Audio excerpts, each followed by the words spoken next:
Anies Baswedan dipanggil KPK. Ali mengatakan Anies dipanggil untuk diperiksa di gedung KPK. Ali menyebut pemeriksaan dilakukan berdasarkan kebutuhan penyidikan.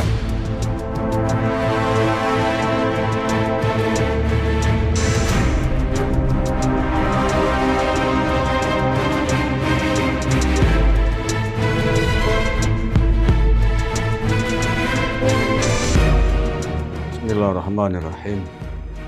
Assalamualaikum warahmatullahi wabarakatuh.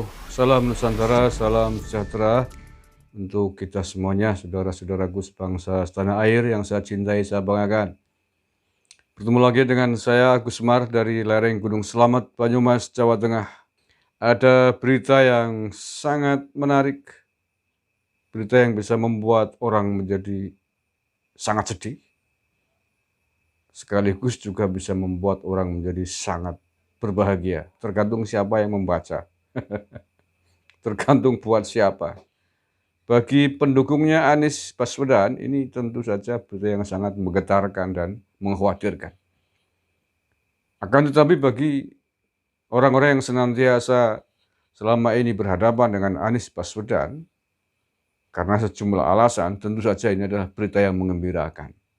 Apa itu? Yakni Anies Baswedan dijadwalkan dipanggil oleh KPK besok, hari Selasa tanggal 21 September 2021.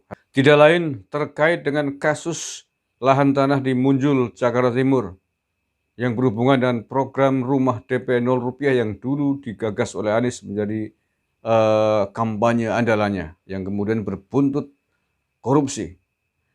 Oke, lebih jelasnya saya baca ini beritanya ya. Saya baca diangkat oleh Detik hari Senin 20 September 2021. Anies Baswedan dipanggil KPK terkait kasus pengadaan lahan DKI besok. Berarti hari Selasa. KPK menjadwalkan pemanggilan Gubernur DKI Jakarta Anies Baswedan sebagai saksi dugaan korupsi pengadaan lahan di Munjul, Cipayung, Jakarta Timur besok. Anies akan diperiksa sebagai saksi untuk tersangka ex-Dirut Perumda Saranajaya Yuri Cornelis Pinontoan atau YRC.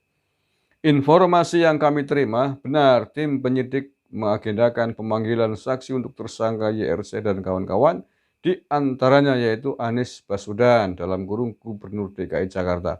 Kata PLT juru bicara KPK Ali Fikri kepada wartawan pada hari Senin tanggal 20 September kemarin. Hari ini ya. Ali mengatakan Anies dipanggil untuk diperiksa di gedung KPK. Ali menyebut pemeriksaan dilakukan berdasarkan kebutuhan penyidikan. Pemanggilan seseorang sebagai saksi tentu atas dasar kebutuhan penyidikan, sehingga dari keterangan para saksi, perbuatan para tersangka tersebut menjadi lebih jelas dan terang, ujar Ali. Saat ini tim penyidik terus melengkapi berkas perkara tersangka YRC dan kawan-kawan dengan masih mengagendakan pemanggilan dan pemeriksaan sejumlah saksi sambungnya. Nah, itu beritanya ya. Jadi informasinya selain Anies besok dipanggil juga Ketua DPRD DKI Jakarta. Siapa ya namanya? Pak Prasetyo Edy. Ya, jadi memang orang-orang yang dipanggil KPK terkait kasus korupsi pada awalnya adalah statusnya adalah saksi. Akan tetapi setelah pemeriksaan itu bisa berubah, berkembang, bisa menjadi tersangka, bisa bebas, tergantung hasil pemeriksaannya seperti apa. Apakah terlibat atau tidak dengan kasus yang sedang diselidiki, yang sedang ditangani oleh KPK itu. Nah, dalam konteks ini adalah kasus pengadaan tanah Munjul terkait program rumah DP 0 rupiah. Oke ya, oke. Jadi bravo, selamat atas keberanian KPK memanggil Gubernur Anies Baswedan yang selama ini sudah ditunggu-tunggu oleh banyak orang. Karena sejak sebulan yang lalu lebih, Ketua KPK Pak Firly Bahuri selalu mengatakan tidak pandang bulu akan memanggil Anies Baswedan dalam kasus ini. Siapapun bisa dipanggil itu ya, yang terlibat. Dan hari ini KPK sudah mengumumkan resmi akan memanggil Anies Baswedan besok. Kita tidak akan berandai-andai, saya juga tidak akan berharap apapun. Kalau memang terlibat Anies ya proses hukum, tahan ya tahan, pakai baju oranye gitu aja, nggak usah pandang bulu. Kalau memang terlibat, ya kan hukum kan berlaku untuk siapapun, berlaku untuk semuanya, tidak pandang bulu. Apalagi hanya gubernur Anies, apalagi hanya gubernur, menteri juga ditahan kan begitu, dijatuhi hukuman. Ketua DPR RI juga ditahan, juga dijatuhi hukuman oleh KPK karena terlibat kasus korupsi, apalagi hanya sekelas gubernur.